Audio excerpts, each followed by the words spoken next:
ہر انسان کی روح اللہ تعالیٰ کی طرف سے اس کے پاس امانت ہوتی ہے، جس میں خیانت کرنے کا حق کسی کو بھی حاصل نہیں۔ اس وجہ سے خودکشی کرنا یعنی اپنے آپ کو خود ہی مارنا اسلام میں حرام ہے اور گناہ کبیرہ بڑا گناہ ہے۔ تاہم اگر کوئی شخص خودکشی کو حلال اور جائز سمجھ کر نہ کرے بلکہ مصائب اور پریشانیوں کی وجہ سے خودکشی کر لے تو وہ دائرہ اسلام سے خارج نہیں ہوتا۔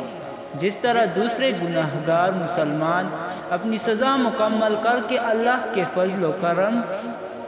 اور اس کی رحمت سے جنت میں جائیں گے، اس طرح خودکشی کرنے والے کا بھی یہی حکم ہے۔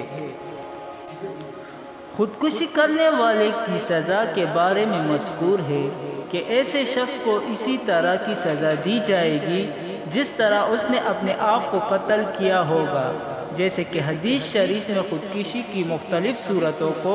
ذکر کرتے ہوئے مذکور ہے۔ حضرت ابو ہریرہ رضی اللہ عنہ سے مروی ہے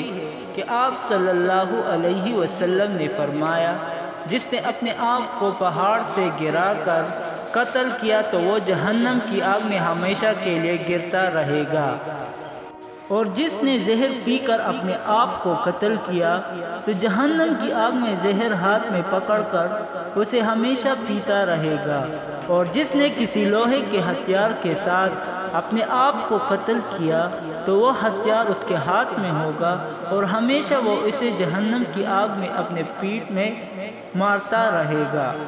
حدیث کا حاصل یہ ہے کہ اس دنیا میں جو شخص جس چیز کے ذریعے خودکشی کرے گا،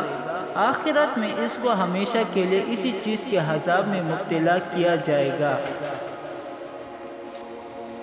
یہاں ہمیشہ سے مراد یہ ہے